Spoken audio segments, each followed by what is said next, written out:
कर दीजिए। ओके हो गया। ठीक है, करें। जो तो टॉपिक है हमारे पास instrumentation of mass spectrometer. Instrumentation का मतलब है हमने मेजर पार्ट्स बताने के कौन कौन से हिस्से आते हैं, कौन कौन से पार्ट्स हैं इस मास स्पेक्ट्रोमीटर के।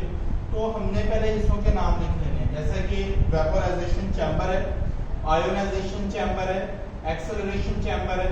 उसके बाद हम मैग्नेटिक फील्ड और या उसे दूसरा नाम दिया जाता है एनालाइजर का, देन आयन कलेक्टर और लास्ट पे क्या है रिकॉर्डर हमारे पास होता है। हमने इसकी ये डायग्राम बनाई है, हम डायग्राम को साथ साथ समझेंगे और उधर से हम डिटेल की भी बात करते जाएंगे। तो डायग्राम में ये जो पहला हिस्सा बनाया गया है इसे हमने हीटेड फिलामेंट का नाम दिया है और बेसिकली ये क्या है आयोनाइजेशन चैम्बर है, क्योंकि वेपोराइजेशन चैम्बर मोस्टली हम वेपर्स की फॉर्म में ही सैंपल को इंट्रोड्यूस करवा रहे होते हैं। उसके बाद जो आयोनाइजेशन चैम्बर है ये हीटेड फिलामेंट का। इसमें किया क्या जाता है कि हीटेड फिलामेंट से फास्ट मूविंग इलेक्ट्रॉन निकलते हैं जो कि इन गैस मॉलिक्यूल के साथ कोलाइड करते हैं और गैस मॉलिक्यूल में से इलेक्ट्रॉन को नॉकआउट करके आगे ले जाते हैं, यानी वो यहाँ पे आ जाएंगे, जबकि ये जो गैस मॉलिक्यूल है ये पॉजिटिव आयन में कन्वर्ट हो जाता है। तो ये काम किसमें किया जाता है आयोनाइजेशन चैम्बर में किया जाता है। उसके बाद है एक्सेलरेशन चैम्बर। हमारे पास है ये नेगेटिव ग्रिड, हमने इसके ऊपर सिर्फ नेगेटिव चार्ज अप्लाई करना है और उसकी स्ट्रेंथ जो है वो हमने लिखी भी है 500 से लेकर 2000 वोल्ट तक होती है। इतना ज्यादा जब पोटेंशियल डिफरेंस अप्लाई किया जाता है तो ये हमारे पास नेगेटिव ग्रिड है, इसके ऊपर सिर्फ नेगेटिव चार्ज है। ये जो पॉजिटिव आयन बनते हैं तो इन्होंने पॉजिटिव आयन ने इस नेगेटिव ग्रिड की तरफ जाना है, अट्रैक्ट होना है, लेकिन आगे से इसकी स्ट्रेंथ ज्यादा है यानी 500 से 2000 वोल्ट है।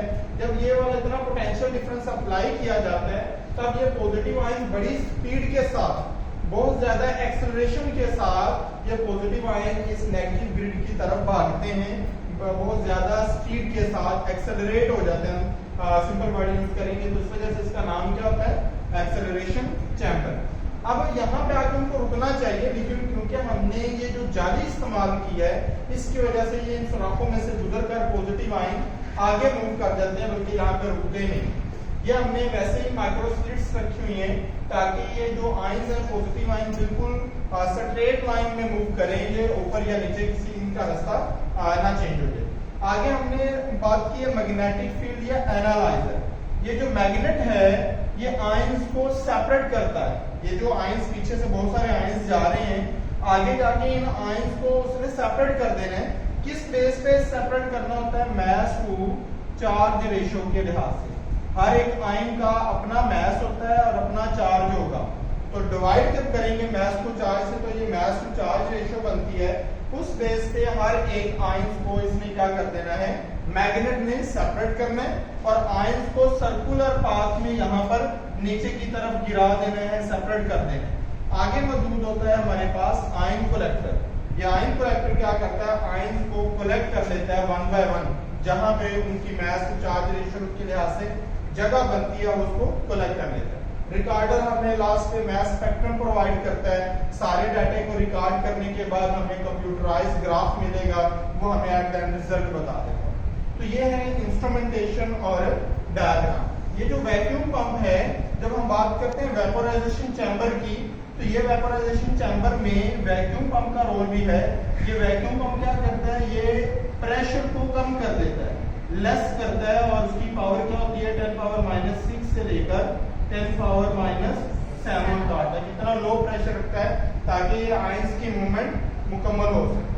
देन अगर अब हम इन चैम्बर्स को, इन पार्ट्स को 1 बाय 1 स्टडी करते हैं तो वो जो पहला क्या है वेपोराइजेशन चैम्बर। हमने पहले पढ़ लिया है कि इस हिस्से में हमने जो सैंपल है उसे वोलेटिलाइज करना है या फिर क्या करना है वेपोराइज करना है, ताकि क्योंकि हमारे पास ये जो इंस्ट्रूमेंट है मोस्टली ये वेपर स्पेस को स्टडी करने के लिए, तो हमारे पास जो भी सैंपल होगा चाहे वो अगर ऑलरेडी वो गैसियस फॉर्म में ऑलरेडी वेपोराइज्ड है फिर तो खैर है, लेकिन अगर वो लिक्विड या सॉलिड फॉर्म में है तो पहले हमने उसे वेपोराइज करना है और उन वेपर्स का प्रेशर जो है वो बहुत कम रखना है, जो कि कितना होगा 10⁻⁻⁶ से लेकर 10⁻⁷ तक। तो ये वेपोराइजेशन चैम्बर है।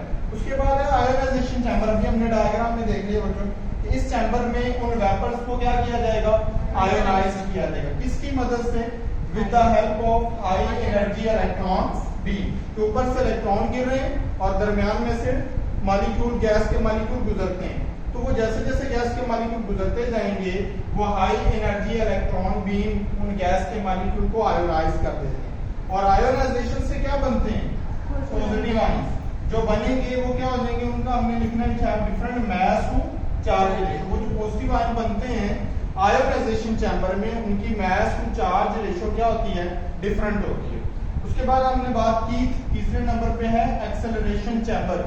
नेगेटिव ग्रिड जिसे हम कह रहे थे कि पॉजिटिव चार्जड आयंस को एक्सेलरेट किया जाता है किसकी तरफ, टुवर्ड नेगेटिव प्लेट, जिसे नेगेटिव ग्रिड का नाम दिया जाता है, which have a high potential difference of 500 to 2000 volt। जितना potential difference, negative potential difference apply किया जाता है, they are accelerated due to attraction toward negative plate। तो हमने डायग्राम में देखा है कि ये पॉजिटिव आयन है, ये इस नेगेटिव प्लेट की तरफ, क्योंकि पॉजिटिव ने नेगेटिव की तरफ एक्सेलरेट होना है, तो ये पॉजिटिव आयन इस नेगेटिव प्लेट की तरफ बड़ी स्पीड के साथ जाते हैं तो एक्सेलरेट हो जाते हैं।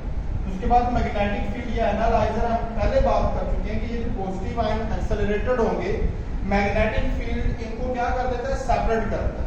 मैग्नेटिक फील्ड क्या करना है, सेपरेट करना है। और pass through magnetic field where they are separated on the basis of mass to charge ratio. Mass to charge ratio के लिहाज से इनको सेपरेट किया जाता है, अलग-अलग किया जाता है। कैसे अलग होते हैं, यानी ये जो आयंस हैं ये मूव करेंगे सर्कुलर पाथ में, आगे आगे बेंड हो जाना है, क्योंकि आगे मैग्नेट है तो मैग्नेट ने उनको सीधे नहीं गुजरने देना बल्कि नीचे बेंड करवा देना है। The positive ion of higher mass, ऐसे तमाम पॉजिटिव आयन जिनका मास ज्यादा होता है वो क्या करते हैं, वो लार्जर सर्कुलर पाथ में मूव करते हैं, और जिनका लेस मास होता है वो लेस सर्कुलर पाथ में क्या करेंगे, मूव करते हैं।